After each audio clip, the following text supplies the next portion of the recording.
Hey, what's going on, everybody? This is Preston, aka Mr. Travels, and I got my main man, Young Ryan, in the building. And we got two special guests on here. One is my man, my best friend Earl. This is his third time on the podcast, and we got a newcomer to the show. We'd like to say my good friend Trey. And Appreciate it. no doubt. You know, like I said, we like to share our platform with any and everybody. You know, anything that anybody got anything positive to say or bring to the table. And normally, I know we like to talk about, you know, our four main topics. You know, traveling and photography, entrepreneurship, and finance. But Ryan and myself, we did feel that it was a need to kind of talk about what's the current state of, you know, Black people in America, because it's been kind of weighing heavy on, you know, our conscience or just our thoughts. So I kind of want to open up the floor with you three young brothers and just, you know, just to get a dialogue going on how people feel, just the tension out there. And like I said, we all got four different backgrounds, come from four different places, whether it's the Midwest, East Coast vibe, or in the South. And, you know, just all around, just general, just get a good dialogue going.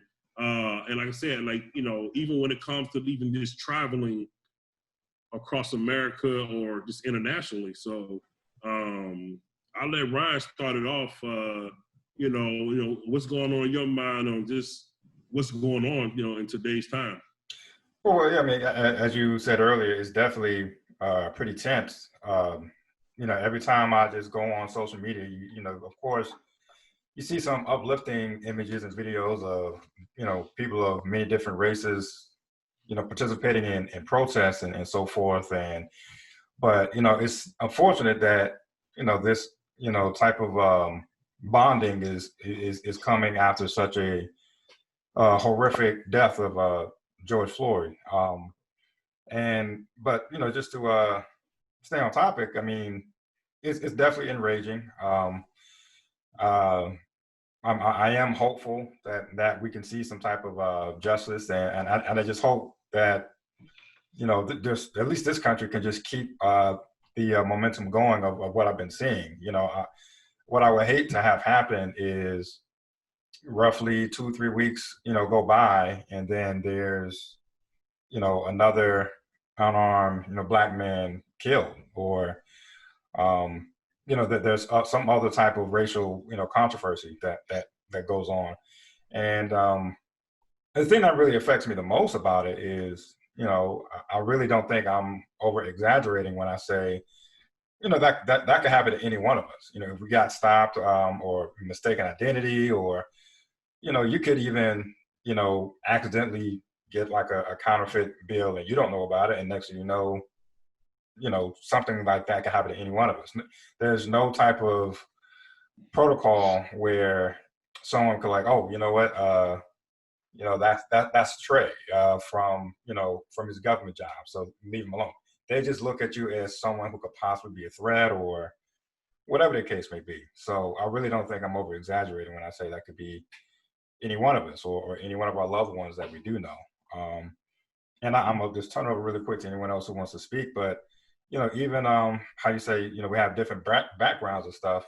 You know, it seems like it's, you know, at least for the past, you know, 4 or 5 years, it seems like that racism has, you know, been more, you know, in your face or blatant. You know, I remember my first encounter of it was like, I was like 8-9 years old in South Carolina.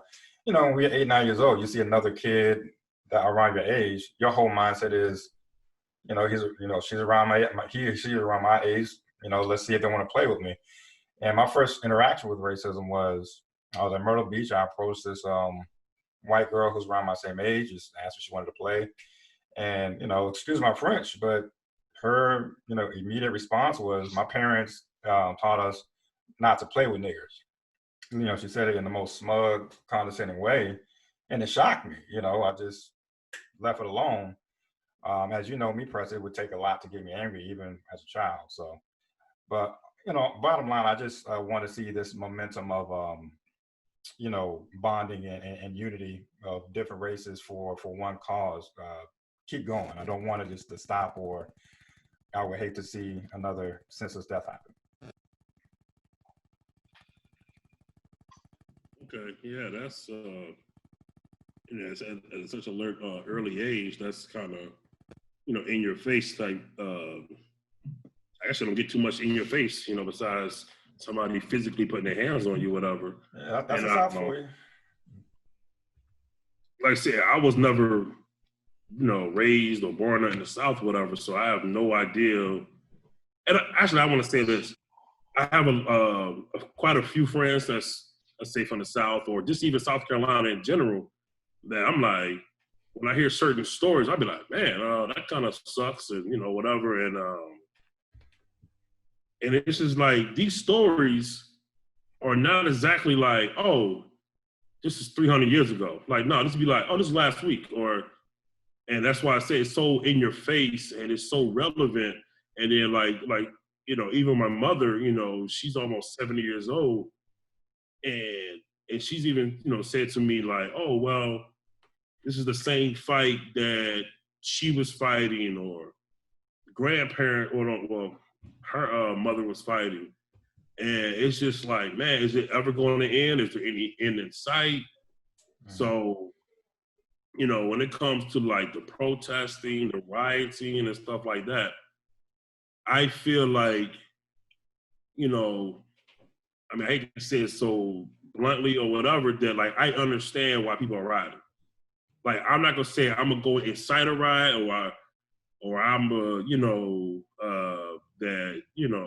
but I understand why people rioting. That old Chris Rock joke, oh, I'm not saying, OJ should have killed him, but I understand. So it's like, it's like a little bit of truth to it. It's like, dude, like, people are tired. When I say people, Black people, or African American people, or people of color, are just tired of just being racially profiled, and just on all levels, any state, north, south, east, west, midwest, whatever the case may be, that it's like I said, I was telling my friend Brian that, like, it's almost to the point where, as a Black person, I feel you almost gotta come, like you say, your best foot forward at all times. Like, I feel like we don't get 2, 3, 4, 5 chances. And, it's not right when everybody, when your counterpart is.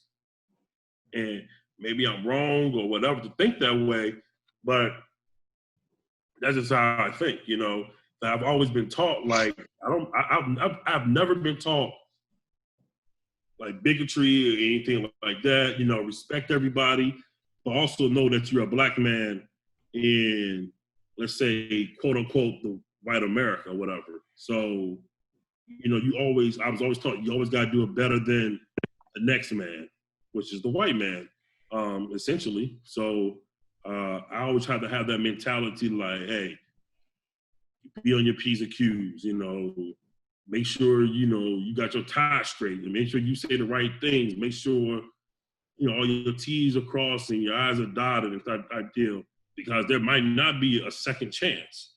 When people, like, I always felt like this, being raised in St. Louis or living up in Jersey, Maryland, DC, Virginia, whatever, that I've always felt like sometimes I get like a certain look.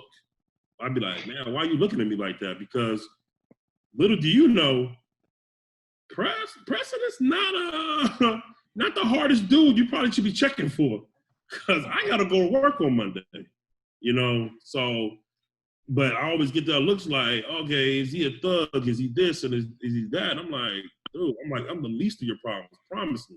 I promise you, I'm going to leave you alone. I'm not even going to say anything to you. But it's always that fact of they don't know or whatever like that. And it's like you said, man, you just never know. And it's real scary, you know what I'm saying? Like, say, I got 5 kids, and, I got to send them out in the real world. Like, hey, it can happen to you just as easily it happens to anybody else.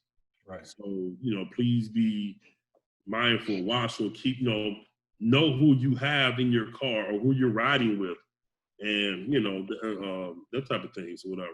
So, Right. Like I said, it's just scary, and I'm sure we'll get into a little bit more, in depth and stuff like that. But Trey, since you're the newcomer to the show, so how do you feel what's going on? I mean, I think some of the things that you said is like part of the part of the problem. Um, we're as Black men, we don't want anything different than anybody else, right? We want to be able to have a good life for our family, be able to provide, right? That's just being a man. And you want to be able to do that in a peaceful way with all the liberties that we live in this country. And like, I think people get that misconception of like Black people are protesting the flag and, they don't like it here. Why don't you go back? Well, it's like, okay, it's kind of hard to tell a person who probably, our ancestors weren't here in the first place, right? He brought us here, right? And now we're here, right? We fought in wars and everything like that, just like, white people did or whoever else, right? And so, we made you fight for that. These are the liberties that you were promised, right? World War I, World War II, it wasn't just white people that fought there, right? Black people fought. And they were promised when they went over the same liberties that we were fighting for. And then when we came back, we didn't get them, right? And so, and we've had to fight ever since, just as a people. And I know I've heard a lot of ignorant statements from some people. It's like, well, you didn't go through it, your ancestors went through it, and why are you still mad? Well, it's like, it still exists today. Our people didn't have an economic base to start with and to pass down generational wealth, let's say, the folks who were able to break that so-called chain of poverty got it themselves, right? Got it by, seeking education or doing something defiant to start their own wealth for their family or whatever it may be, right? And so when you look at what we're doing today, it's like, you're not protesting the flag. Like Drew Brees' comment, I'll never stand for anybody who kneel for the flag. And it's like, well, if our people fought for the flag, right, that same flag that we pledge allegiance to every day, right? Yep. And, with liberty and justice for all, right? It didn't just say for some. It didn't say, for certain people. It said for all, right? And you think about that in elementary school, we did that every day, right? Probably for most people before they, started banning it or whatever, you probably did it through high school or wherever, right? And to think that you really don't, though, like us, like you spoke about how hard you have to work and everything like that. And you got to make sure that everything is on point at all times as a Black man. That's true. You may not get a second chance, right? The NFL puts out a statement yesterday on Kaepernick or on kneeling in general, right? But this is 4 years after the man did it. Yes. This is 4 years after the man went to a Super Bowl. Mm-hmm. Then he starts kneeling, protesting the same thing that we're going through today. And really, the only reason Roger Goodell put that statement out was because all the other stars in the NFL did it. When you get Kaepernick in a video, you get, Odell Beckham in a video, like basically all your stars that are basically saying, look, make a statement or we're standing together on this now, and you're going to have a bigger problem, right? You do that, but like, where's the justice for Cap, right? Yeah. You have him on the non-disclosure, right? So did the money that he get, was it justifiable of like, hey, you were a prime quarterback, you would have got, $100 million contract, whatever. Did they give him the $100 million? Still not justice because he doesn't have a job. You took that man's life away. You took away what he was doing over something that we see is still prevalent today. And so, to come out, for them to come out, it was just kind of like, you're following the trend right now, what everybody else is doing. A lot of the apologies I really kind of think is fake right now. A lot of people are, quote unquote, being woke now to what's actually happening. But it's kind of like, this isn't just a moment. I think watching George Floyd go down like he did, or essentially brutally murdered for all that time, and then the look on the cop's face, that was a look of like no care, and that's what we're talking about. We're talking about not just the police brutality, the systemic racism in this country. That look on his face was like, I'm gonna get away with it. I mean, hands in his pocket. Yeah. Still pushing his knee into the man's neck. And I think the hardest part for me to watch was he kept turning his face on the pavement, like just trying to figure out which way he could turn to get a breath. Yeah. And the guy's still not. That look was like, I mean, okay. He probably didn't think he was gonna kill him. I don't know. I don't know why he would continue to stay on the man so long, and then for even longer after he was clearly unconscious at that point, right? Not breathing. Right. But that's the problem. And when you talk about police training, things like that, they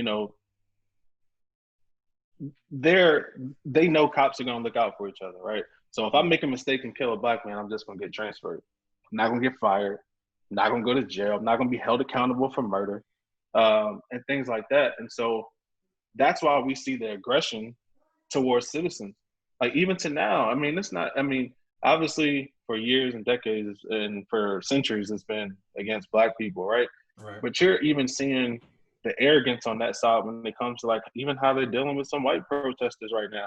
So it's like anybody that's with the movement is quote unquote an enemy, and that's not how it should be, right? And then to say if they pulled you over, Preston, right? Bigger black man, right? Beard, but you're the nicest family guy ever. They ain't see none of that. All they see is a bigger black guy. It's like, but that's your job. You took a dangerous job. You understood what you were doing. So to approach cars and things like that with the guns out and just automatically off the color of your skin, that's racist, right? To feel like, you're more dangerous than if he pulled over, I don't know, Stone Cold Steve, whoever, somebody who probably would, fight or just do whatever. But because of how you look, you're automatically put into a different category of heightened awareness. That's racist, right? If any of us walked in and saw a group of white people and automatically made a stereotype about them, it would be, everybody would go crazy, right? But they do it to us on a daily, and there's nothing unordinary about us, right? Yeah. There's nothing unordinary about us. We put on our shoes the same way. We put on our suit and ties the same way, right? We work in the same place, the same places now, right? But we have to work twice as hard. We have to mind everything we say. Mm-hmm. We have to be twice as smart, right? Or there's always some kind of stereotype. So, I have a lot of feelings about it, but until the country as a whole, and not just white people, like everybody stands up. This nation also is built off of immigrants, right? And until everybody stands up, like which I think is happening now, and it's kind of a perfect storm that is happening now because a lot of people are out of work and everything like that with the pandemic, and I think that's also fueling people being able to protest the way that they are and continuing in that long, how long it's been now. Was it like 11 days or something like that? I can't remember protests going on this long, right? You get that burst, then everybody kind of goes back to work and doing their thing, and then it's over. And that's what they want, right? That's what people who want to continue to oppress black people, that's what they want. They're waiting for it to die out.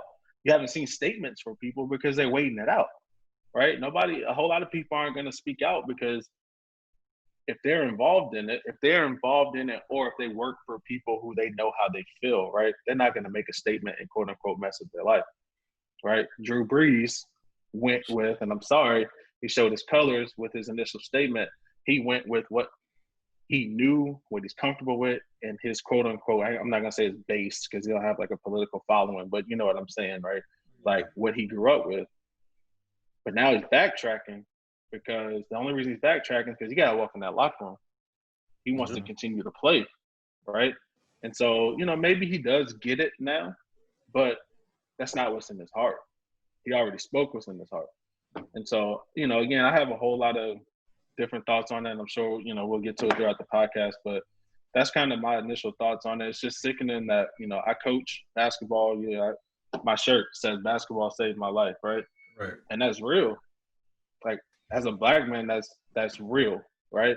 Light skin and all that. It saved my life, right? And so, and it's not because, I'm from like the Richmond, Petersburg, Virginia area, from a town in between Richmond and Petersburg called Chesterfield County. And yeah, like mixed. Fortunately for me, I mean, obviously I've seen racism, but fortunately for me, I don't have any crazy stories. Like, I've been blessed to be around good people, whether they were white, black, Mexican, Puerto Rican, whatever, right? Mm-hmm. I've had, great coaches and things like that. Never really can recall a time that I felt like I was discriminated on because, I was black, right? But I've definitely seen it. Definitely, Confederate flag, that's considered the South, right? So, you've seen it. And, to just talk about, just being black, like I went to a HBCU, right?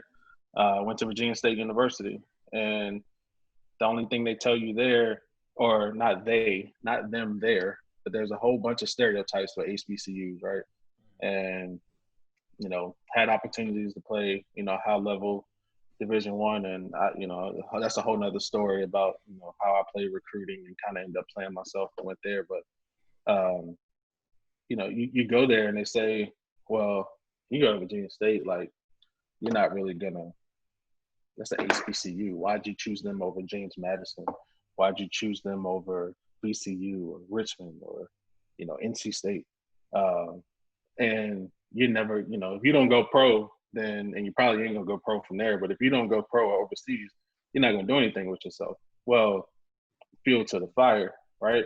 And now with my government job and everything like that, and still being young, I think I proved that wrong. You can go to an HBCU. You can step out. You can graduate with honors. You can be just as competitive with anybody, any race, color, creed, anything, right? And so, but I had to work twice as hard. You know what I mean? And so, and it's still a grind. It's still a grind right now. Even though you think you reach a certain level, like as a black man, that fire, it always is gonna burn. You accomplish one thing, you better figure out how to accomplish something else, because somebody's looking to do something. So, that's kind of my initial comments and kind of my initial thoughts, just kind of going off of some of the things that both of you guys said so far. I definitely think it's time for a change. It has to change. It's been too long. And I think they need to understand too, people who want this to continue, whether that's really what MAGA meant the whole time. Like, black people, we've come too far in this country. We're not going back. Yeah. Riots, war, whatever you want. At this point, we're not going back. Mm-hmm. So, George Floyd's death, I think, being as public as it was, is that thing that kind of has everybody riled up, not even just in this country, but around the world. So, absolutely. Yeah, it's highly unfortunate, and like I said, like I know you said you haven't really experienced a whole lot of, I guess, in your face, just blatant, like, yo, that was racist. Like, I can point my finger to it and be like, it's almost tangible. Like, I can put my hands on this. Mm-hmm. So, and I'm gonna let Earl speak too, but like I said, before I get to him, just to touch what you kind of said, like literally, like Ryan, like, I mean, I've experienced blatant racism, whether it's through ignorance or through this is how you are or raised or whatever, just by being, and I don't know if I want to consider the government corporate America, mm-hmm. but just by being around just white people in general, like they really, or some, I won't say all or whatever, but some people really just don't get it.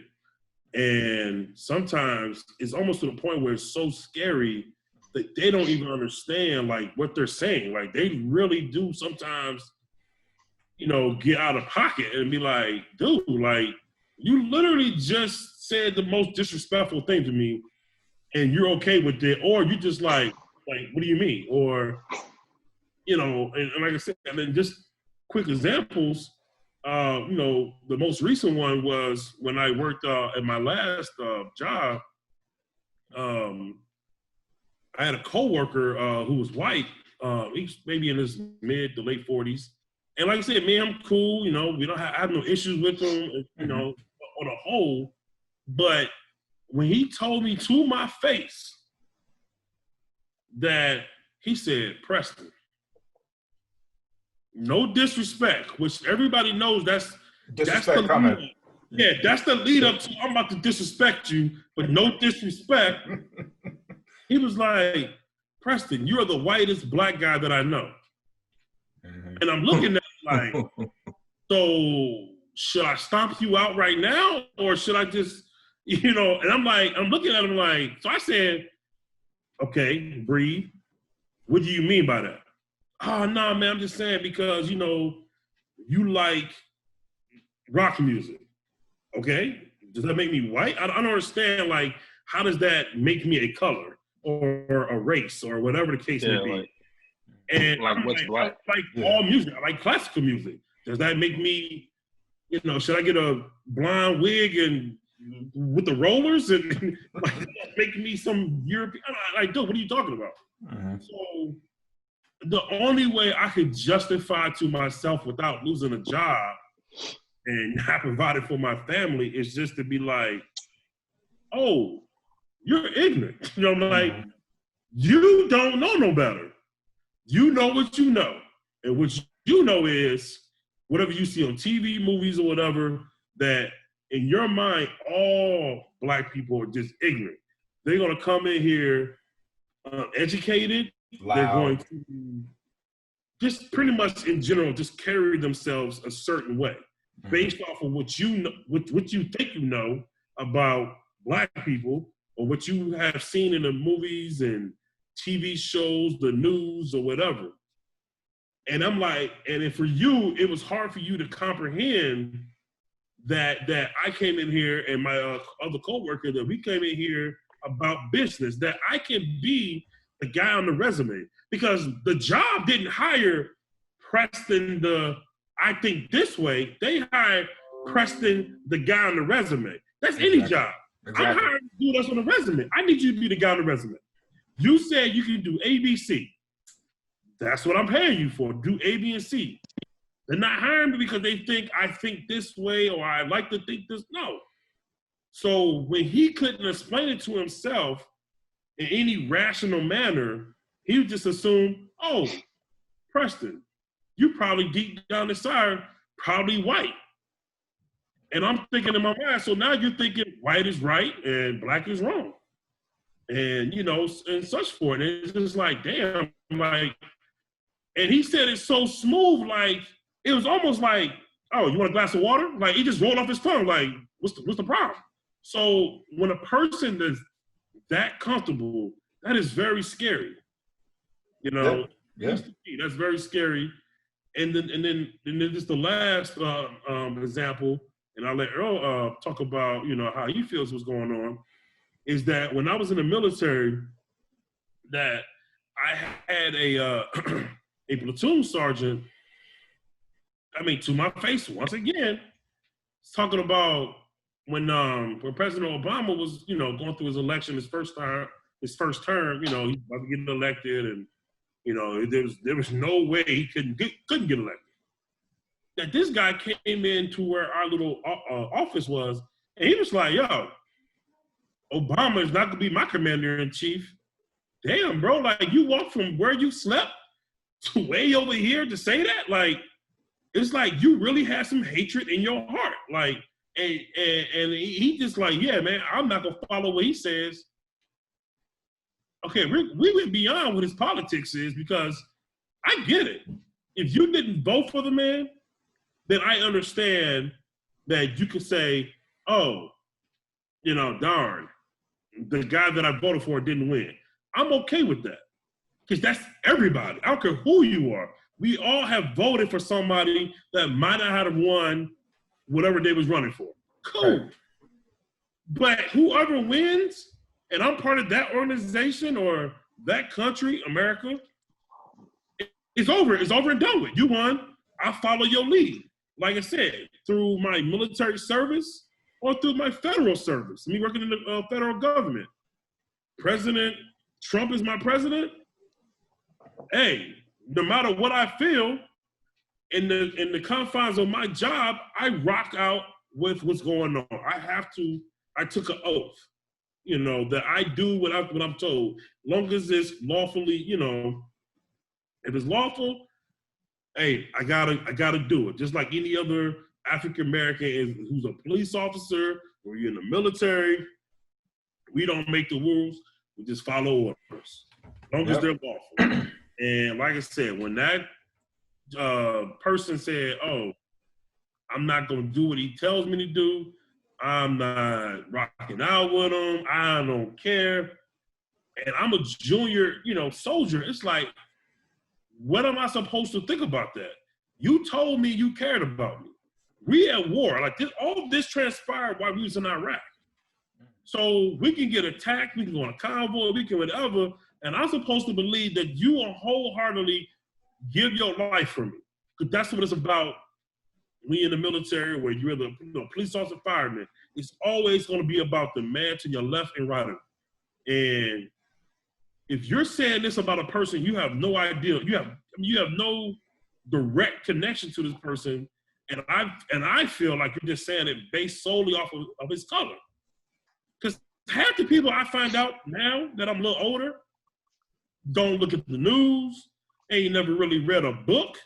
They really just go off of whatever they're told, whatever they're spoon-fed, whatever, it's on social media that's like easily to, it's easy to digest, So that just really bothers me that people don't have their own opinion and that you can just go off the cuff and just say something like that and feel comfortable and have no repercussion. Because actually, nothing happened to them.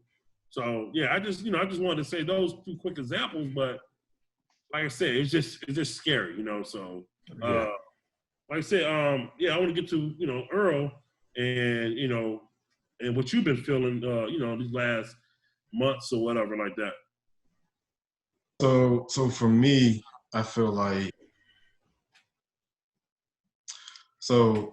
kind of to what Ryan was saying. I'm really hopeful, with everything that's going on now. Just like today, I turn the TV on and go on demand, and there's like a whole section dedicated to Black history, movies, all types of stuff, for people to educate themselves on. So I'm hopeful with that. I'm hopeful with, I don't know if you all noticed, but like companies are now coming out, making statements about, the Black community and how they're going to stand with the Black community and everything. So I'm kind of hopeful on that stand front.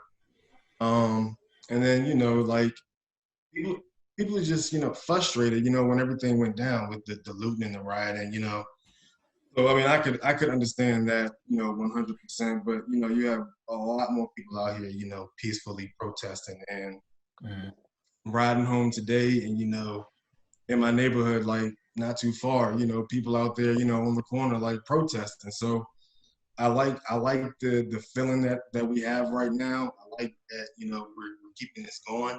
And to Mem's point, the whole COVID thing is kind of like, this is kind of like that sweet spot for everything, because people aren't working, so they have time to actually get involved in the community and stand up for what it is, that they believe in. That's a great point. And it's encouraging to see, not just Black people out there, but you got white people, Asian people, you have Hispanic people from all walks of life out there, standing together for what is, inequality in America, and we just want justice. And if these police departments would just hold the people accountable, I don't know what the protocols are, when things go down, but to me, it's like if I walk outside and I kill somebody, I know what's going to happen to me. You know, so I just feel like no matter what side you're on, if people are held accountable for their actions, then we really wouldn't be in a state that we are now as far as police brutality. Um, so just a quick story to Ryan's point, how he dealt with racism when he was young. I dealt with it also when I was like probably somewhere around 10 years old. So where we grew up at, you know, it was primarily white. And um, you know, my father, he was like, you know, because I always asked my father, I was like, you know, why did we grow up, you know, where we did?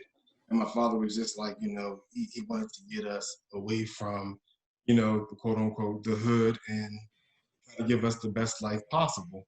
And we all know what the best life possible means. It means going somewhere, you know, basically with the white people, where, you know, you're not going to have as much crime or people, you know, influencing you to do things that, you know, you typically wouldn't do. So we moved there when I was in kindergarten. And just as I got older, you know, my mother used to say, you know, it was a 7-Eleven down the street. I think it was a Highs point at that time. So we would go to the Highs and get like juice and bring it back to the house. So me and my brother went there one day, and the owner in the Highs, you know, older white man, told my brother, like, hey, what are y'all doing in here?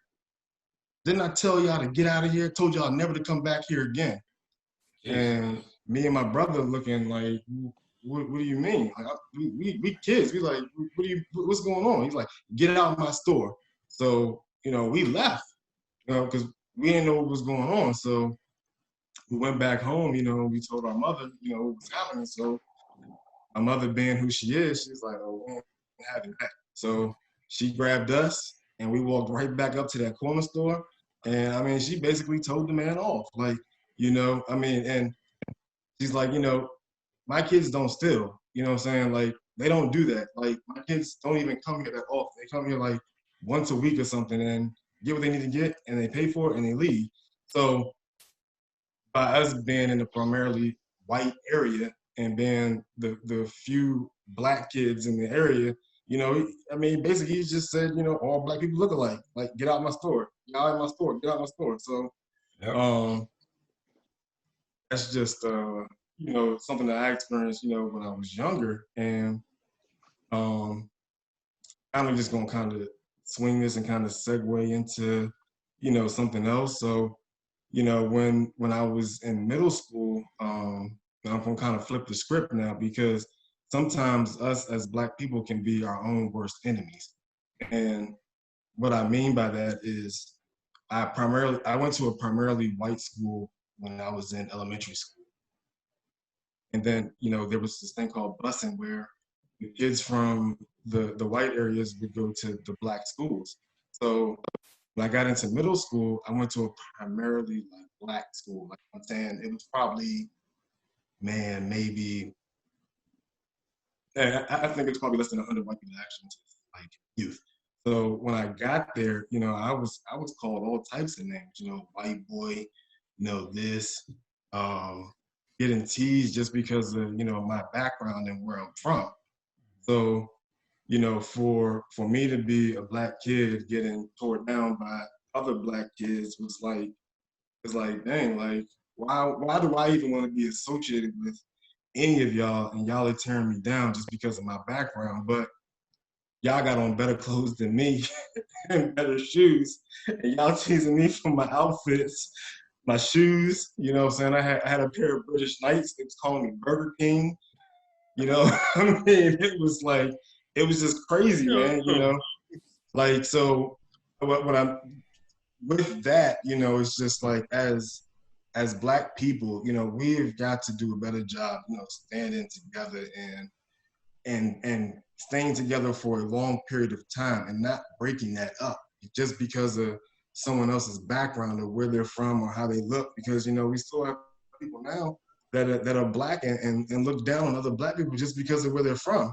Yeah. Or you don't even want to go nowhere near or in their neighborhood because of what you've heard or what you've seen. Like, you know, we just can't be afraid of one another, and we've got to, you know, really uplift one another stand together and really, push to get any type of thing achieved that we are trying to achieve. So that's just, my little spill on it. But I am very hopeful now, and I really, really can kind of see, things kind of moving in a different direction. I agree. Well, I'm hopeful as well with that. Yeah, I'm very helpful. I'm hopeful, and like I said, I guess we all got our stories or whatever. But I mean, something that's similar to what Earl experienced. I was raised. Well, after a while, whatever. Not to get too drawn into it, whatever. But whenever I did go to a white school when I was in elementary school, that some of the black kids, oh, your name Preston? Where you from? And so it's like, damn, Yeah. like it didn't matter, you know what I'm saying? So, like I said, I think we are our own enemy sometimes, and as black people, we do think success is moving to that big house in the middle of nowhere with people that are not our skin color. We think, oh, that's success. We made it. Like, I live in this 10,000 square foot house, but I mean, like I said, but even shit, I ain't gonna lie to you, like even right now, not a lot of black people where I live right now, And I said, so I'm a product of my raising, my environment, whatever. So I just naturally did whatever I thought was right. Oh, I don't want to be around certain things. Let me move over here because I don't want to be associated. I don't want my kids to be associated with certain things. So that's what I did, But like how you say, black people, I would say I had two options when I got out the military. Because I got out of the military from overseas, from Germany. I didn't have I still own my house in Kentucky, but I wasn't going back to Kentucky. So I had an option of moving with my dad in Virginia or moving with my father-in-law in D.C. It was a no-brainer. We're going to Virginia. My kids are not built for D.C. Because they are military, kids. Like, and I love it. Deep down inside, I love how my kids are into stuff that is not the normal, as they say, black stuff. I have a daughter who loves K-pop, like Korean music. Now, I think it's trash, but but I love the fact that she loves it. Like, she's not sitting there like, Dad, I know all the, no offense to Nicki Minaj or Cardi B or something. Megan Stallion. She doesn't know any lyrics. She don't listen to it. Then she'll turn on whatever the hell they talking about in Korea. I'm like, dude, I love that. I love that I have daughters and kids that love anime. They love like different things. Yeah. Because I just feel like it just makes you more rounded. Yeah. And, because like I said, I done got plenty of dirty looks. Let me turn on some quote unquote white music in my car and I'm riding through whatever I'm riding through. People gonna look at me like, what the hell you from? It's like, I can't listen to what I want to listen to in my car that I paid for. So we always get that judgment, you know what I'm saying? And then it just makes it, it don't make it any better, you know what I'm saying? And it actually kind of makes you, like you said, resent certain things, especially when you guys, luckily I've been blessed. I've always been the biggest kid in my class. I ain't never really had to be bullied or whatever. But God forbid that kid that's getting bullied by his own race. But now you're getting it from both ends. You're getting a person outside your race or whatever calling you names and whatever. Like my wife just told me yesterday, I think it was last night or whatever, about how our nephew was getting picked on because he lives in a white, predominantly white neighborhood. This is all recent. They're like, oh, to tell a child that you got sheep hair, what is wrong with you, bro? Like, to me, you are taught that. Like, nobody's born a racist. Yeah, it's definitely learned behavior. Anybody can be prejudiced. Everybody's prejudiced towards something. Mhm. But, you know, by the definition of being a racist, oh yeah, bro, like you have to be in a certain class. That's why they say black people can't be racist. And people say, oh, how can that be? Because you're hating somebody for their color. But bro, it's way beyond. Like, hating somebody for their color is just the tip of the iceberg. I do believe when you get to the point where you're systematically gonna be like, I'm probably gonna try to keep down every black person that I can find. Like anybody that applies to my job, I'm telling them no, or I'm riding their back, or you know, whatever the case may be. And that's just how I feel. Like that's when you start getting to racism, where you're like, I'm trying to destroy a whole generation. I'm like, yo, none of you guys, as long as I'm here, will get a job here. Bro, that is a lot of hate. Yeah, you're right. And that you probably gonna try to pass down to your kids, because that's just what you know, and that's what you feel comfortable with and you feel strongly about. I've been watching so many videos in these last couple of weeks, just you know, powerful black women, you know, women and men, that I just like, you know, you try to do something peaceful, that ain't good enough. You need to protest or don't protest in the confines of what I want you to do or don't want you to do. How are you gonna tell me how I should protest? That's crazy. Like, no matter what you do, Kaepernick, you take a knee, I have a problem with that. He ain't bothering you, man. If it's bothering you, look the other way. He's a channel. He's not calling you no names. He's not running up in the stands, acting crazy. He is on the sideline. Pledge of Allegiance might be what, less than a minute, and he's on the field.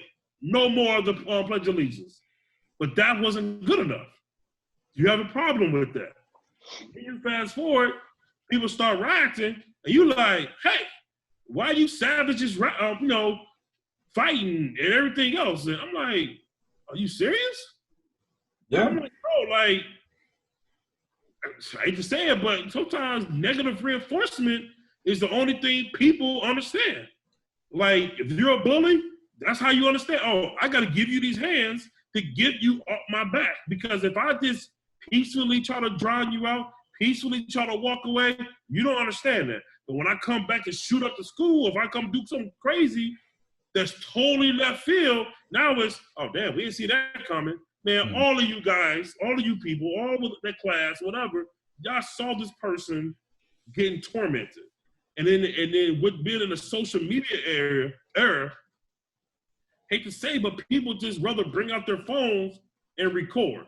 Yeah, instead of helping. Jump in, they don't want to be involved. They're just like, oh, I just want to be the guy to record, to be like, oh, I recorded that. Get me on the news, get me on whatever. It's like, bro, and I'm not even saying that I would do it. But when George Floyd was getting, you know, strangled, or I'm not gonna say, I'm not saying I would do it because I ain't saying I'm the bravest dude. But it's almost a part of me is like, damn, out of the however many protesters, how many people else out there, I wish somebody could just, you know, jump in and be like, or call somebody, or, you know, whatever the case, instead of just sitting there recording, just saying stuff. And that's why I say I think it's almost to the point where we're in a time where it ain't enough to just get on social media and be like, Blackout Tuesdays, or, you know, boycott this and do this and that. No, I ain't gonna lie, man. It's almost to the point where we're kind of past that. We've been, you know, on that picket line, you know, they're going, hey, bro, we shall overcome, bro. It's like, hey, I feel like let's stay on their necks. Let's, like I said, I don't condone rioting at all. So I'm not gonna say let's burn down cities. No. But I think we do need to fan the flame. We need to be out there more actively, and that's including myself. And like I said, I told Ryan and Earl that I felt like I've been failing as a Black father to my kids, that I felt like I need to do more in the confines of whatever I deem what I can do. You know, whether that's donating money, but I don't think that's even enough. You donate blindly to whatever causes, that's like, oh, that's like me cash apping somebody. I cash app you, I did my part, I'm straight. Just leave me alone. No, I feel like me having 5 kids, that I should be instilling more pride, you know, doing more is in the community. And, you know, and I'm like, and I'm not just saying these things, like, I really do think I should be doing that type of stuff because, like I don't think I told her, but I told Ryan that, you know, I felt like for my parents that I think I was taught to survive, not to make a change. And I say that by saying, like, you know, whether my dad or my dad or my mother saying stuff like, you know, keep your head down, don't make any waves, get your education, find you a nice wife, have some kids, get that nice house, get that dog, that picket fence, and that is success. That's it. Like, you made it. But I just want to jump in on this point. Yeah. Like, but for real, man, like, that's all we all want, though, right? Like, that's what your parents raised you for, right? Like,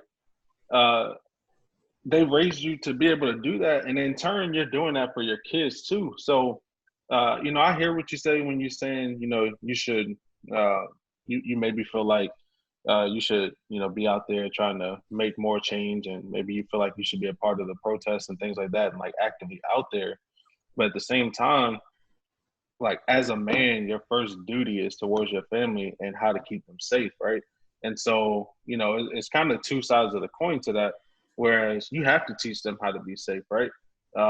You have to teach them and raise them in an environment that you're keeping them safe, and then you're keeping them to, like, look, this is the American dream, right? Like, or what we're told is the American dream is to grow up, be successful, raise a family, and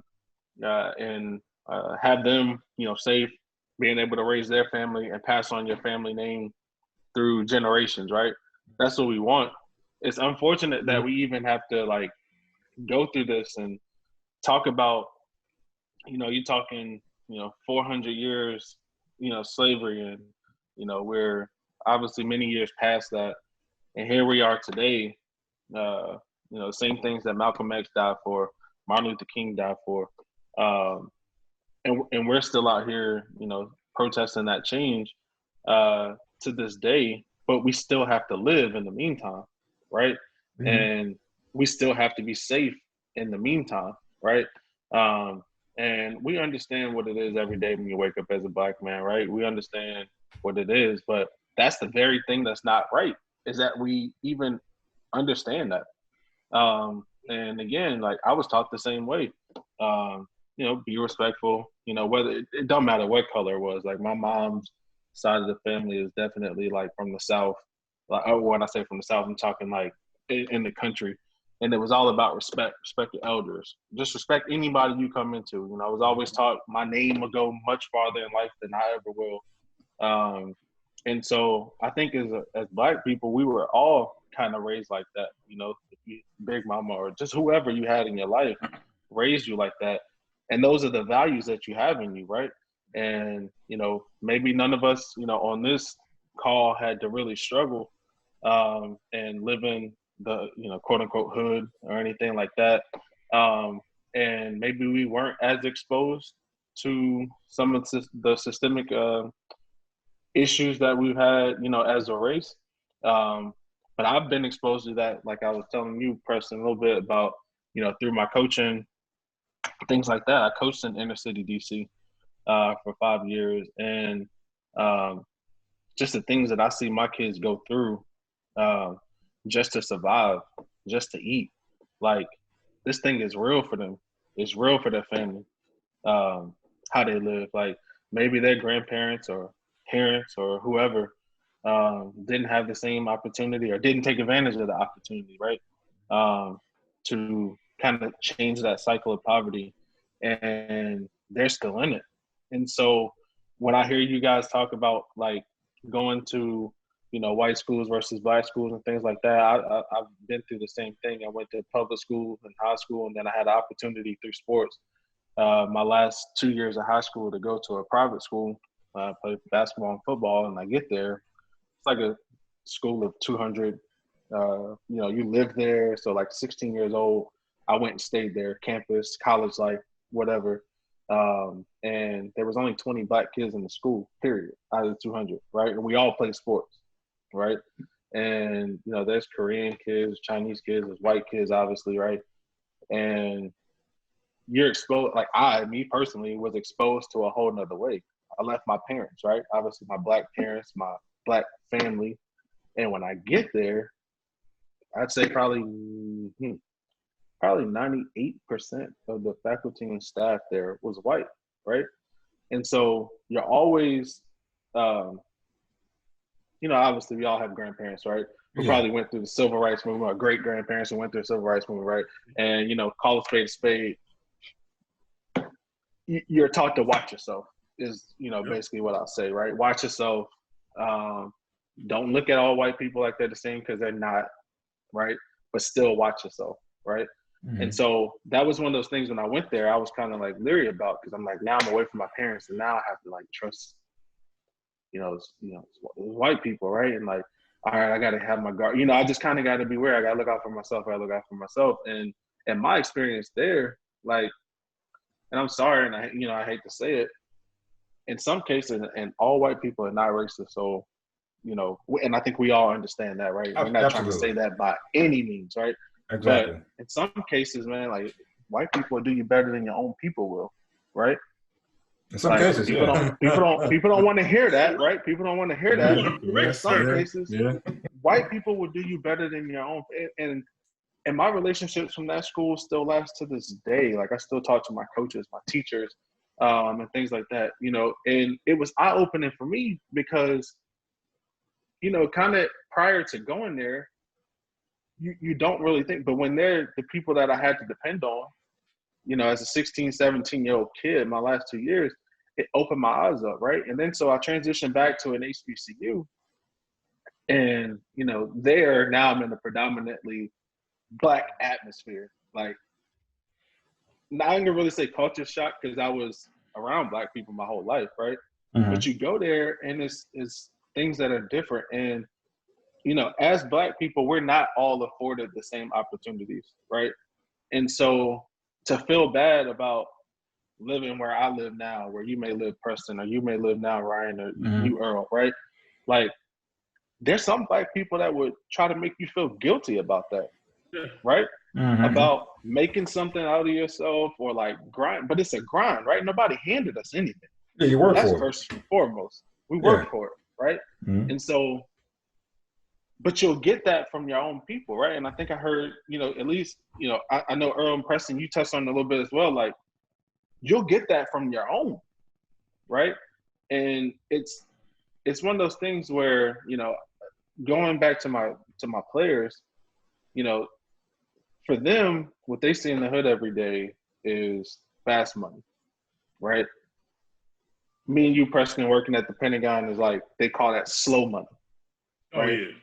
Getting a W-2 is slow money. That's a paycheck coming in. That's slow money, right? I can go out here. I mean, really, like, I can, in their mind, and these are conversations I'm having with 15, 16, 17, 18-year-old kids, right? Mm-hmm. What they see every day, they don't idolize us. They don't idolize the education. They don't idolize that in their environment. They idolize the dude that they see flashing 20 grand or cash money, right? No bank account, cash money, because you can't do nothing like that, right? And, but like I tell them, are you willing to die for that? Good point. Are you willing to die? Because at the end of the day, I go to sleep at night peacefully. Mm-hmm. I'm not looking over my shoulder. That's life to me. That's sustaining and being a man of God. And like, that's what I value, and that's what I was taught to value. And there's nothing like peace of mind, right? I've had players like that year. So we went 33-0 in DC a couple years ago, finished 8th in the country from my public school. all inner city kids. Like all my kids lived in a legit hood project housing, right? Never was supposed to be done, right? And I had a kid. I think I told you, Preston. Like after the state championship semifinals, we played at the Verizon Center, or now the what they call it. Forgot what they changed the name to. Capital One Arena, where the Wizards play. Yeah. Play there. Oh, shoot, sorry. Play there. We beat Gonzaga, who everybody knows is like one of the top schools in DMV. Period. And get us off the bus. They go home like people who were 32-0 after we beat them. Nobody gave us a chance to really beat them, regardless of what our record was. And they're standing out there and they're talking, and somebody just rolls up and just starts shooting. Right? Neighborhood beef. My starting power forward gets shot in the back. Damn. Right? Shot in the back. And of course, that's the worst phone call you can get as a coach. And when I get to the hospital, right, go to PG County Hospital, and I don't know nothing that's going on. They let me go back. His parents let me go back. And obviously, tough kid. He's sitting there, right, and he's laughing when he sees me. And his first thing to me is, I'm good, coach. I'm good. And I'm like, dude, like, all right, I'm obviously happy to see you smiling or whatever, but you just got shot. He's like, man, it's a little graze. It ain't hit nothing, in and out. Didn't hit no organs. I'm ready to play on, I think that was a Thursday night. I'm ready to play on Sunday. Just sitting in the hospital bed. And I'm looking at the hospital bed, and, there's usually sheets and stuff like that on the hospital bed. Nah, it was like black, looked like black plastic. And I'm like, dang, y'all could have put some sheets on his bed. She was like, well, sheets under there. I was like, well, what is he sitting on? It was a body bag. Damn. So they had the body bag on the gurney because where he got shot, they said people normally bleed out and die. So if they did, then they just zip them up in the body bag, right? Oh, damn. Wow. Said all that to say, when he walked out of there, he kind of walked out with more hood stripes, right? Because he survived that, right? And where he came from, like for me, I ain't coming out. I'm done. Like for me, if that would have happened to me, just being real, I've never been exposed to that myself personally. I'm done. I walk back there. First thing he's telling me is, "Oh, I'm good. I'm playing." Right? And so media, everything's at the school over the next couple of days. Obviously, it blew up. It went everywhere. And lo and behold, doctor said he ain't hit nothing. We bandaged him up, put a pad and stuff on it. He started the state championship game and scored the first bucket. Right? Yeah. But that's a different level of toughness, a different mindset. And so that's what they idolize. Getting things like that don't scare them. And so when they see me and you making the slogan, they're looking at that fast money. And then when you say something to them about dying for it, it's unfortunate because they had to grow up in that environment, but it doesn't register, right? And so when you have people who have been oppressed like that so much to where generation after generation after generation, they've had to become hardened. They saw no way to get out. Education was too slow for them to get out because in a lot of cases, they had to take care of their brothers, their sisters, in some cases, their mothers, right? They were the men of the house. There was no father present, right? They had to make decisions like that to sell, whatever in high school or just whatever. And so when we try to get people out or try to help people out, they have to be able to see the other side of the coin. Now, what's happening to me in not just white America, corporate, just everywhere, we're watching George Floyd go down like that, obviously with, hands behind his back, already cuffed. And I still can't figure out why they had him on the ground for so long. Yeah, exactly. I mean, what were we waiting on? Like, that was kind of, like, what were y'all waiting on? How about this? Why was the man on the ground for so long? You fired him the next day or whatever. So if you fired him, that means you already thought he was guilty. Why be going third-degree murder, second-degree? What are we doing? Well, no, I think they just thought that by firing them, it kind of set a precedence because usually it's a suspension without pay. You know what I'm saying? Right. Or paid leave. So they thought that, just by firing them was enough. You know what I'm saying? And people tired of that, man. Mm-hmm. And that that's why it happens, though. Yeah, you're right. That's why it happens. Yeah. And that brings us to a good. I'm sorry, my bad. No, you're good. You're good. No. But that brings us to a good point. Like, it makes me wonder. Like, they got fired. The next day or the same day, whatever the case is. But it makes me wonder. Like, so if there weren't anyone signing petitions or protesting, would we have had them Oh no. arrested? Exactly. Never. Yeah. Nope. Never. Right. Look at the Ahmaud Arbery situation. Like that been happened. That Months. hurt. That been Months. happened. And if it wasn't for the video hitting social media, hitting the news outlets, man, them people They still would've be never walking got around here, running around free, doing what they looking want. for the next one. Because Yeah. what happens when you get away with something like that? You continue with that. I mean, it can happen again, right? And all I have to do is, in Georgia, I guess they have stand your ground like they do in Florida, right? And that's that's why they walked away the first time, but only the media pressure. And it's the same thing with the protests. And that's the beautiful thing about it now is that the protests are continuing to go, because social media and media can perpetuate a lot of change too, if it's put out there the right way. I was just gonna And say. so, yeah, and so that's kind of what I'm seeing now, and it's beautiful because media can make something die, or they can keep it going. Yeah. And right now, the fact that they're keeping it going and covering it as heavy as they are, I mean, in my lifetime, my 32 years on this earth, I feel like this is the best shot that I've seen at invoking some real change. And it starts with holding people accountable. If a cop knows that if he kills somebody and there wasn't legit reason and nobody's going to cover it up, and he got to do that time just like if he was a private, just like if he was a citizen, then those consequences, consequences change behavior. If there's no consequences for it, then people are going to keep doing what they're doing. Right. And to your point, Trey, I know you use the keyword accountable, and I know Earl spoke on accountability earlier. Another thing that personally gave me hope, I had two white friends reach out to me, and it was just like, hey, I feel bad about what's happening, and this is so ugly. They were just as disgusted as we all are, and I was just talking to him, and he was just, and he actually made me feel proud to actually know this particular guy as a friend. And he was just like, hey man, I was telling him like the places where I've donated and where I was planning to protest, peaceful protests, things like that. And, a few days later, he reached out to me again. He was like, hey man, from our conversation that we had, I'm actually going to just do like a live stream type of, on my Facebook social media. And I'm just going to put out awareness and just show people where they can donate as well. And I'm not going to say his name because he didn't want any credit. He actually was just saying, I'm actually embarrassed that it took me so long to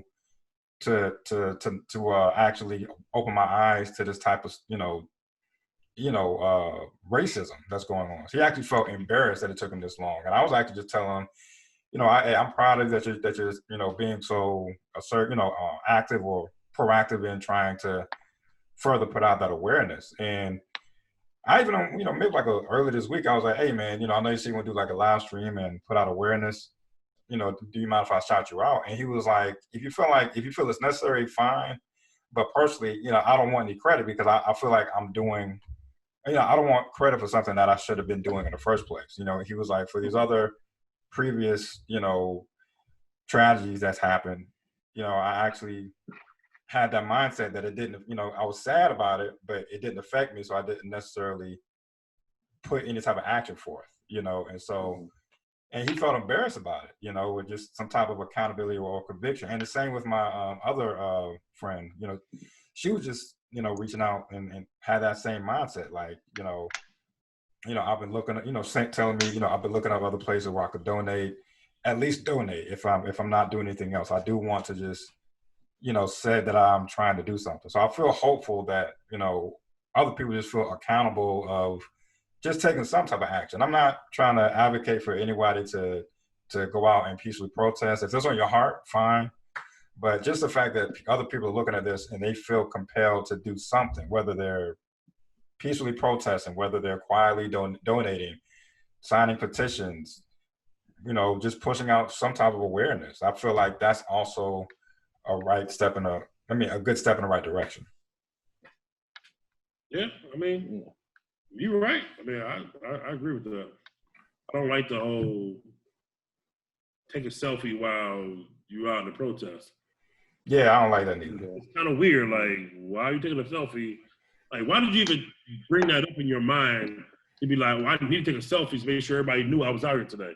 Mm-hmm. For me, that kind of makes it like you're doing it for the show and not really for the right reason. Yeah, oh my gosh, I hate that so much. And I think I was telling Ryan that earlier today. Mm-hmm. But like I said, like I was saying earlier, like, the whole survive thing, and like I said, Trey, I agree with you saying. So I just felt like I do want my kids to survive, obviously. They're like, I want to survive. I think I'm hoping I got another 30, 40, 50 years left in me, But in those 30, 40, 50 years of myself and my kids, I feel like one of the things that really kind of sparked it in my brain was how my man Earl was telling me, like, we don't have any leaders, like any true, just clear cut, like, oh, this is a leader, that's a leader, that's a leader. And I was thinking, like, man, like, he's kind of right. Like, I mean, we still got certain people like, Jesse Jackson and the ones we had when we were kids. Like, yeah, like, they've been around. Where's that new age? Yeah, so, and I was why they're new age, though. So what? You know why they're new age, right? Why? Like, they're not going as hard as Malcolm X or Martin Luther King or Medgar Evers, because they were all taken from us. Yeah. Anytime somebody went hard, it was all taken from us. Oh, yeah, right? yeah, you're a goner. And so the new age ones, I mean, there's a limit to it. Point and be like, this is there's a limit to it. And I totally respect that. I'm like, hey, everybody don't want to die for certain causes, whatever. And I can't fault you for that, because it's not like I'm out there just rolling the dice with my life and whatever. Because I'll be honest with you, I am selfish. But I think a lot of people are selfish in their own ways for their own, whatever. I don't want to die.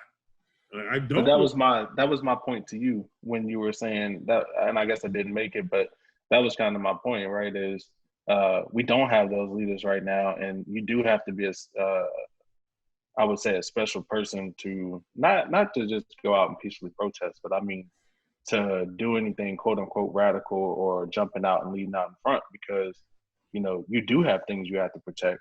Being your family, your kids, your way of life, your life, right? And so, that's kind of, we all want change and everything, but it's like everybody personally, like, what's your limit? Like, what can you do? Like, like you were talking about your friend, Ryan, donating and things like that. You didn't want recognition and things like that. And I applaud that. Like, we don't need recognition for being good fathers, right? That's what we're supposed to do. Exactly. Pat me on my back. Mm-hmm. Like, that's what we do. Take care of your kid. Yeah. And so, that I mean, that's kind of like the thing that I was looking at too, Earl, was just, why don't we have the de facto guy leading this movement right now? And not too many people are going to be special enough to like take that role, just because, you look at history says you step out there like that. Yeah. And that's why I'm like, so for me, like you said, like, I don't want my kids to go through, I don't want them to be, oh, you're in harm's way, you are getting death threats and all that. That's why I said all that to say it's not enough to just survive. Like, I want my kids to survive, I want myself to survive, whatever. But I was like, I want y'all to make a change. At the end of the day, survive, make a change. Like, I want to encourage my kids to get into anything, politics, something that's bigger than themselves. I'm almost to a point where, like, I don't care what it is, almost, I know this conversation is more or less about, our culture and stuff like that. But I just want to see my kids do something that's bigger than them. And just to see, like, and that's going to lead to other things, I think. I was making a joke about saving the whales, but I really don't care what it is. To be honest, I just want them to be like, Dad, hey, this subject has really moved me. Hey, I want to do something about it. I don't care if it's go out there clean the ocean or in the context of this conversation. Dad, I want to be a lawyer because I want to be a public defender. Hey, son, daughter, whatever, go out there and get it. You know, that's how you make change. Like I said, we talked to Rod and Earl, we talked about this maybe a few weeks ago when I said, you know, and I think the only way to make change is through legislation, because you got to respect the law. Like if you get people to overturn laws, and I think Minneapolis or Minnesota just said something about they're going to try to, I think either they passed it or they was talking about making the chokehold like illegal and stuff like that. So I think that's the best thing that we can do is try to invoke change in that manner. Because even through destruction, through rioting or whatever, or through picketing or through, you know, like I say, you know, marching or whatever, is that at the end of the day, you still gotta change the law because somebody has to enforce that law. So when I mean enforce the law is we need to see more Black judges, more Black lawyers, more Black doctors, more Black, just anything in general. That we need to have these type of people, politicians, in place. And I think, and that's what I mean by do something for your community. That we need that because right now it's very lopsided. I think obviously I didn't do the numbers, whatever, but quite a few white politicians. And I'm not even just talking about Congress. I'm talking about like your city councilmen and shit, the damn HOA. I mean, I looked at my HOA, I'd be like, oh, okay. You know what I'm saying? So, you know, just at all levels. And, you know, and like I said, I never really, you know, expanded upon it. I never really like pressed my kids to be like, yo, I'm not telling you to get into politics, or I'm not telling you to be a radical, I'm not telling you to whatever, but I'm like, hey, think about something more than just yourself. And that's one of the most fulfilling things as you know, Ryan and Earl know about me, about joining the military. And it might not, when I joined the military, it damn sure wasn't because I'm out here the most patriotic dude alive. I'm like, no, but as the years went on, I did feel a sense of pride, you know, that I could say I defended this nation, you know, right or wrong or whatever, indifferent. So I just want my kids to go through that and try to, you know, make their mark on the world and leave a legacy that their kids, you know, my grandkids can be proud of. So, and that's what I meant by it's not enough just to survive. Because like I said, and that's why I'm trying to make the correlation of my parents telling me just to survive is not, I mean, it's okay, but sometimes you got to do a little bit more than just survive. You got to we need more Black people in different capacities, in different professional capacities. We need to kind of start giving back. Yeah. Even though we may come up and leave, we still need to kind of give back. And as Black men, we need to take back our families and really start to lead our families in the direction that, you know, we see fit that our family should be led. And to your point, Preston, I'm all about, you know, legislation. It's got to start. We've got to get more actively involved in our own community and know who is running for office and what they stand for, and do whatever it is that they stand for. Does it align with an agenda for us? Because if it doesn't, then we've got to, you know, take that power and put it to where we see it will do the best for us. Right. I think with like, obviously, like for us, right, all four of us on here, I'd say to a certain point, we've quote unquote made it out. And like you said, we need to go back and help people out. And I think that's how you continue. So, you know, for me, it was through coaching, through basketball, that I was able to reach young men and, you know, help them get to college or help them see a better way, right? And then kind of the cycle continues that once they get out, then they're able to reach back and help the next generation get out And there's different there's different levels of how you can evoke change. You can be out there. You can again do it this way. With reaching back, and I completely agree with that. And I was listening to Al Sharpton at the funeral the other day, and like, I mean, he was absolutely right. He had one part of the eulogy where he was saying, Black people aren't asking for anything special.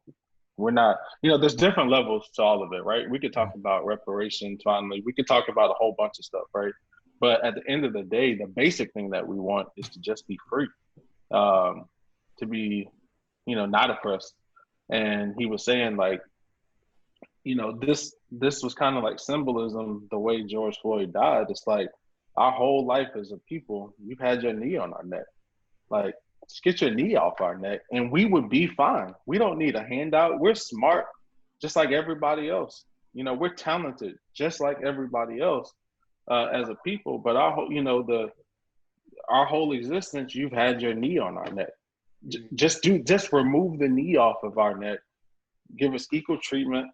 Again, the legislation that, just because you wear a blue uniform, you're not above the law, right? Exactly. You're not above, that don't make you any different because you have a badge, a gun, and, your uniform or whatever. And, those are the things that can be changed, obviously, legislatively, and how we treat. But just as a society, change the view. Now, we're not going to do it overnight. I get that, but I do think the awareness, just like this podcast, right?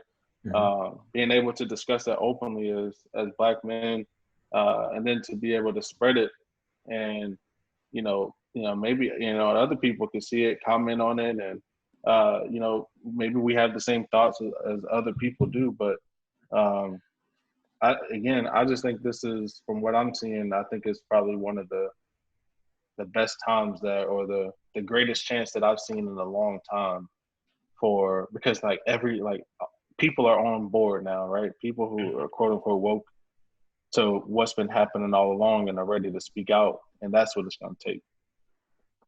Totally agree. I totally agree with that. Actually, I couldn't say it any better. Like I said, this is, and I hope we do continue the movement moving forward, and I don't want to see when elections come and however that turns out, that we just stop. Mm-hmm. Like, even whoever gets elected in the fall, whatever happens, but we continue to progress, not let off the gas. Like, just continue pushing forward until we are satisfied, with a certain outcome, or whatever African Americans, Black people, or classify yourself, that we achieve whatever goal that we're trying to achieve. And right now, I feel like it's just equality, just in general. Like, don't treat us like, they say, savages and animals and less than yourself or whatever. So, and that's why I say, like, just being involved and just getting your kids involved, just to let them know, like, hey, like I said, I was, super guilty of just saying, oh, it'll be okay. Just keep your head down and, whatever. Like, no, like, sometimes it ain't just about keeping your head down or just saying, oh, it'll be okay as long as I do this or don't do that or whatever. I mean, granted, it's some risk mitigation in there, but as you said, I mean, we done had countless African Americans, Black people, just be in the wrong place, wrong time, and then get pulled over by that person, and things happen. Excuse me. God bless you. Thank you. Mm-hmm. But yeah, that's just, like I said, man, it's just scary all around, man. And I just, like I said, Ron and ourselves, we just wanted to really get this off our chest and, talk about these type of topics. And I mean, like I said, I know, like I said, the four main topics that we talk about, but I feel like these topics and this discussion is necessary because, like I said, I think we all have traveled outside of our normal area. And like I was telling Ryan, I was like, yo, when I travel in America, I've counted on my P's and Q's more so than I would be overseas. I've lived overseas for years and years and years. Never really dawned on me that there was like straight up like, I hope I don't get pulled over tonight because he's probably gonna bust my head in. But when I'm in America, even I'm in my own city, I'd be like, ooh, let me just, let me straighten up, act right, fly right, because I don't know what's gonna happen tonight in any city I've ever been in. And obviously, as you can see, it happens all across America, and it's just, wow. It's, I think that's why I see a lot of talk, because I'm in different groups on Facebook, but a lot of people, I've seen a lot of talk about how people want to move to other countries and live there, and just because of all the racism that's going on in America. I'm not sure if that's 100% the way that, the way to go. But like I said, only that individual knows, and, their family, whatever. But it's, stuff really do need to change in America. Right. I think as a, and probably the last point I want to make is how we get to that legislative change. I think as a people, as Black people, we don't understand the power that we really have because we don't use the main power that we have, and that's voting power. Yeah. We don't, as a group, as a collective group, we don't show up like we should. We don't watch. Obviously everybody's all in on the presidential election, but the people who are really making the laws and things like that are the senators, the congressmen, the different representatives from the states. That we really, a lot of us don't pay attention to that piece of the ballot. Don't look at our local elected officials that, just govern our kids' school board, govern local laws, govern local policy. We don't educate ourselves as a people and understand that that's where all the real things happen. That's where all the decisions that govern how we live every day. And, even on like my Facebook and just some of my friends, you look at the presidential election that's coming up, right? And, regardless of who you vote for, and I'm not going to get into all of that, but, it's kind of, there's people who don't vote, there's people who do vote, right?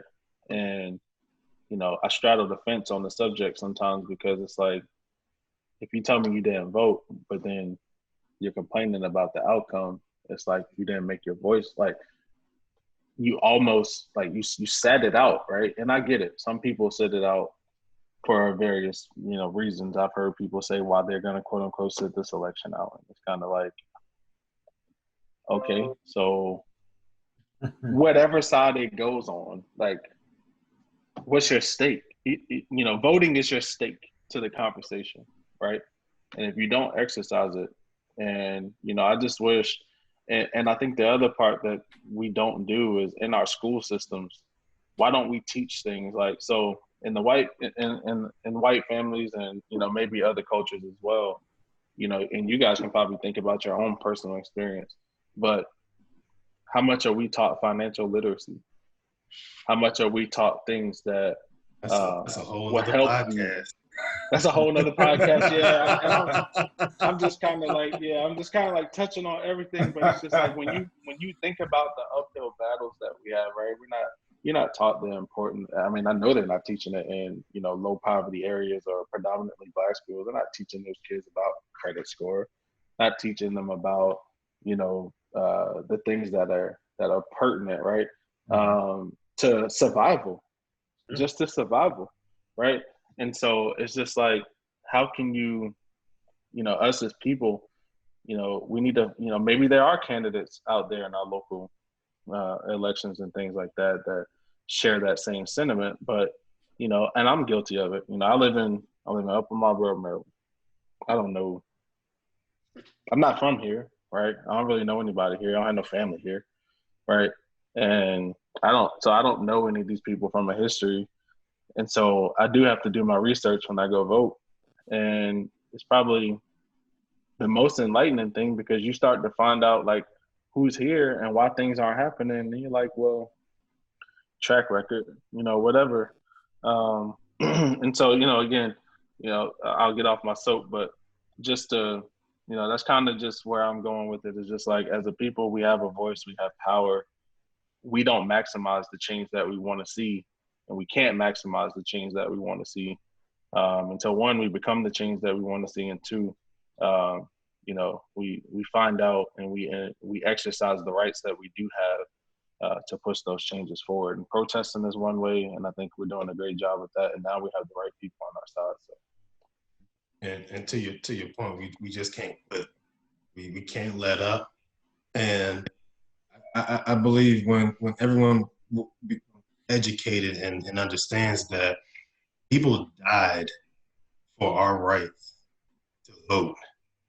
So that's pretty heavy that people have given their lives just so that we could cast a ballot in an election. Because for so long we never had a voice.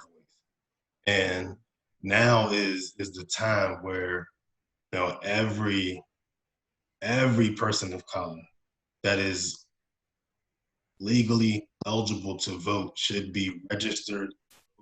And to your point, get involved in your local communities, find out who's in your local offices, because to Preston's point, that's where the real change starts.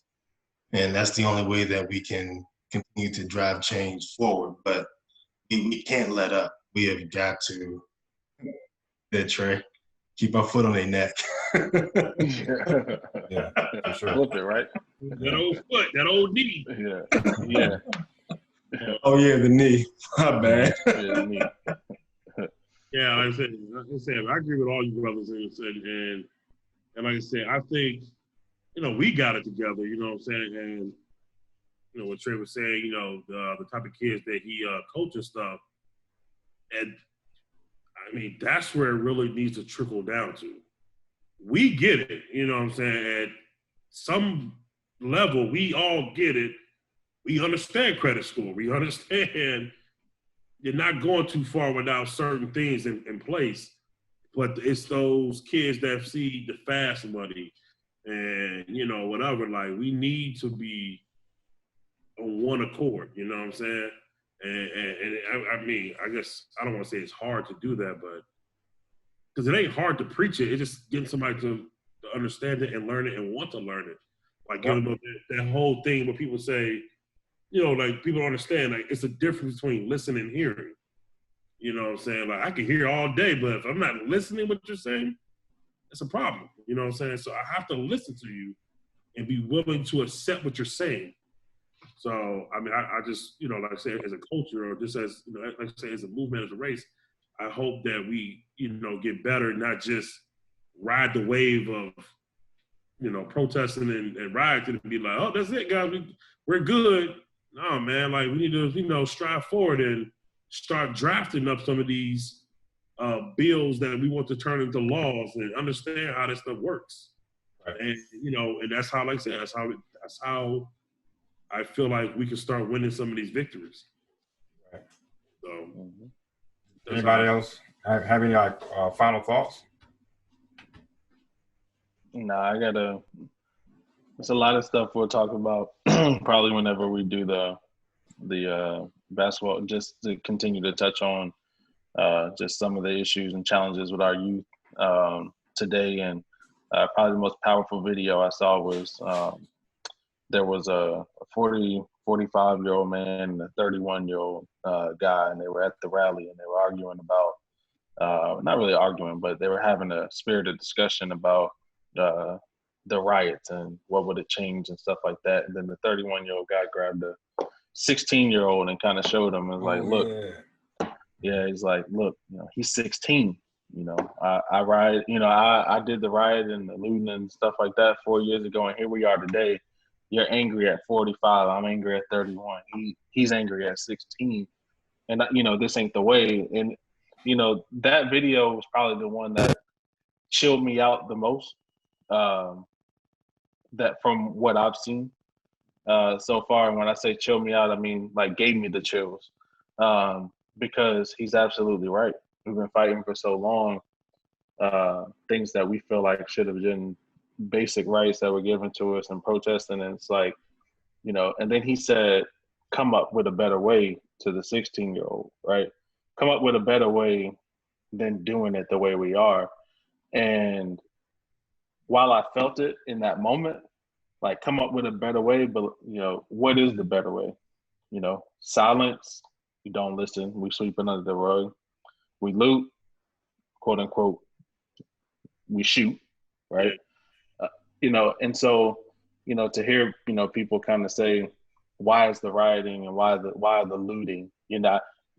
We're not hearing you anymore now that you started looting and burning stuff down. Now we're going to call, we're going to have, military or, whatever, get control back of the streets.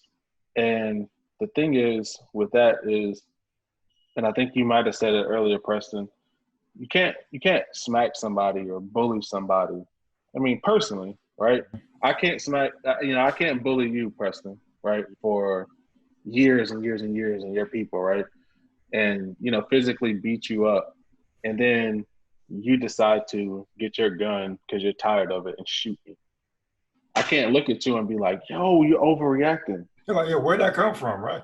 Yeah, like, why'd you shoot me? All I've been doing is smacking you, putting my knee on your neck, right?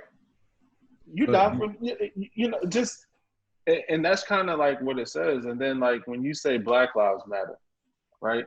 Let's get this straight. White lives have always mattered in this country, right? Absolutely. We're fighting for Black Lives Matter. And then when somebody screams, all lives matter, right? It's like, how are you going to have a protest to my protest? like that makes no sense. Like, we're not. And so you wonder why so much anger and aggression. And, you think about the pandemic right now too. Like, I don't even know if I should say this, but I'm going to. Let's be real. Why did the economy open back up? Why did the economy open back up? You know what time it is. So the economy opened back up. I mean, yeah, let's be real. When the numbers showed that Black people were dying at disproportionately higher rates than white people, we started talking about reopening. Do you think it would have been the same way if the numbers were showing that white, Black people, it was not discriminating? And it's not discriminatory. Like, it's not like the virus was made to kill Black people. I'm not saying anything stupid like that. But the conditions that people are having that are being taken out are predominantly in the Black community. Why? Another form of systemic racism, right? Because economically, it's cheaper to get that dollar menu meal from McDonald's than it is to make sure you get something from Whole Foods. Let's be real, right? If you can't afford to eat at Whole Foods every night, you're not. You get that 4 for $4 from Wendy's. You good. But that comes with, that comes with obesity. That comes with health problems. That comes with high cholesterol. That comes with diabetes. That comes with all the other things that we have in the Black community, that when we get a virus like coronavirus that will take you out, it's like, oh, okay, well, not a lot of white people are dealing with diabetes. Not a lot of white people are dealing with hypertension. Not a lot of white people are dealing with obesity, right? But it's prevalent in our communities. It's prevalent.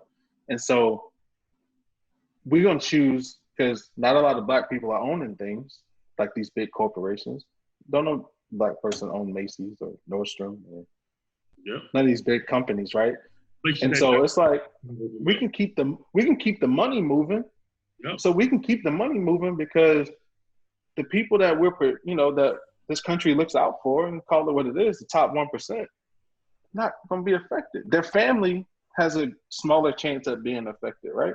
So we're willing to live with it. And we give you a $1,200 stimulus check. Now think about it. $1,200 stimulus check. Black people get the stimulus check, right?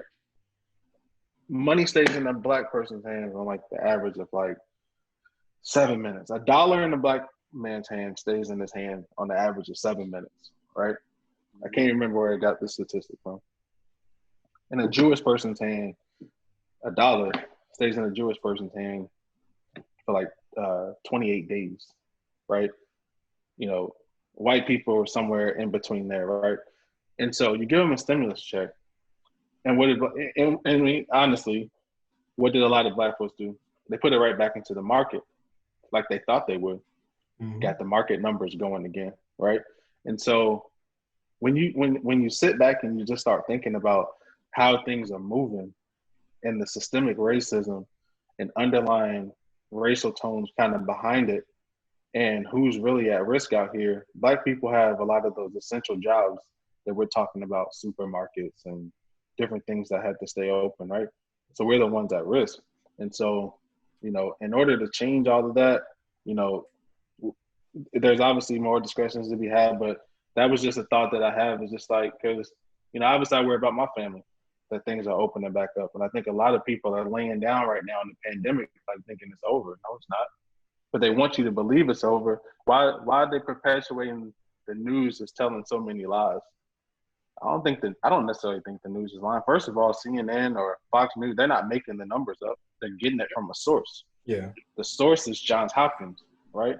Right. So why are you making it like the media is perpetuating? Like, people are dying. People are getting real sick. Yeah. You know, some people are going to be on dialysis the rest of their life. And they might not have passed away from it, but their life significantly changed from it. And so, you know, I say all that to say just how we look at things. Like, in order for things to change and become more holistic, we got to exercise our right, you know, to vote and have different things go on. But we have to, as a people, kind of educate ourselves and see, you know, what's really happening. Because again, I really don't believe for the pandemic, if the numbers didn't show what they ended up showing, and if you watch how we moved after that and how we're continuing to open, like, you know, but that's another topic, I guess. Yeah, that's how they gonna keep the numbers down in their favor. Because, like I said, like I said, like in 20, 30 years, or probably 30 years, white people are not gonna be the majority. So, if the virus come along, they're like, oh, they start opening this stuff up. Because this is the only place I know. You know, other countries didn't do how Americans did. They're like, oh, we're losing 1,000 people a day. Oh, let's start opening this back up. What?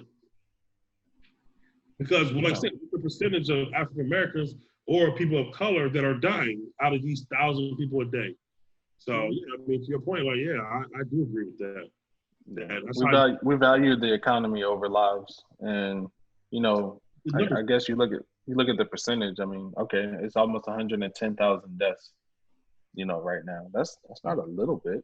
You know what I'm saying? There's a lot of families. I mean, I myself know almost 10 people, whether it been coworkers or people, you know, that I went to church with, things like that, or family, you know, friends that have passed away from it, coaching buddies, like, didn't know anything was going on, like, and get it, and you talking 3-4 days, they gone.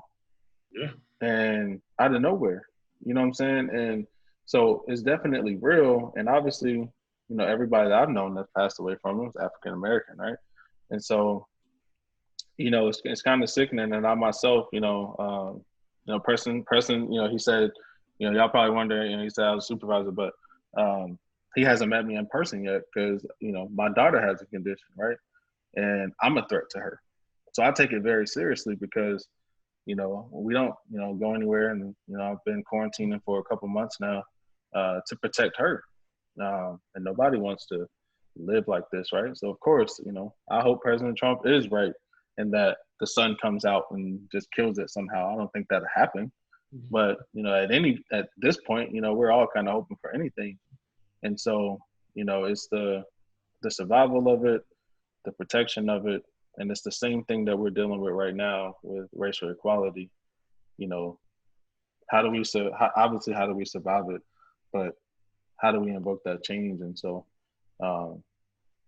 this has definitely been a great discussion for me. So, get things off your chest and things that's in your head, and you know, just to be able to talk to other positive Black men has been really enlightening and really good for me. So appreciate it.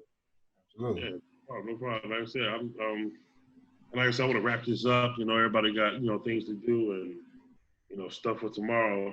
But I just want to say personally, I want to thank both of you guys for coming on the podcast. Like I said, Earl, this is your third time, and Trey, this is your first time, and hope we get you, you know, many times as you want. You know, like I said, we talk about, like I said, the various topics, and you know, as life is going on right now, that we can come back 6 months or 60 days from now or whatever, and say, hey man, just like you said, the sun is out and we're good, bro. Like, you know, come on through, you know, whatever, or life is getting better for the culture or whatever. So hopefully, you know, down the road we see some changes or whatever. So Ryan, you have anything to say before we close out? Well, I once again, I really enjoyed this experience with just all of you guys here, and just to wrap it up, you know, I appreciate everything that was said, and I really just want to just keep that momentum going, which was, you know, shared, you know, several times throughout this episode. You know, like I said, you know, whenever we see fit that the protest may stop, let's still keep it going by making sure we vote. Let's still keep it going by spreading awareness in other days. I mean, excuse me, in other ways. Let's just still keep it going any way we see fit. Let's just not have this, you know, positive spurt for a few months or a few weeks, and then it's just, you know, back to square one. Let's just keep it moving. Okay. Yeah, that's good. Earl, you got anything? You good? No, man, I truly enjoyed the conversation with you guys, and that, to Ryan's point, your point, Trey's point, that we just keep it going forward, and yeah, I mean, I think we should like back in 30 to 60 days, you know, and have another, you know, discussion as to, you know, where we have gone from where we were. Okay. Yeah, like I said, that's a good idea. That I would love to reconvene with you guys and anybody else that you could think of that can contribute to the show and to the culture and just moving it forward. And like I said, we just see how it goes. This is only June, so like the first week of June. So yeah, hey, you know, August. You know, I always look forward to August. So a little hot, but it's okay though. We're gonna make it through. So anyway, like I said, man, thank you fellas for coming on, and so we'll look forward to have you guys on the show. And thank you. All right, that's episode done. Appreciate it, guys.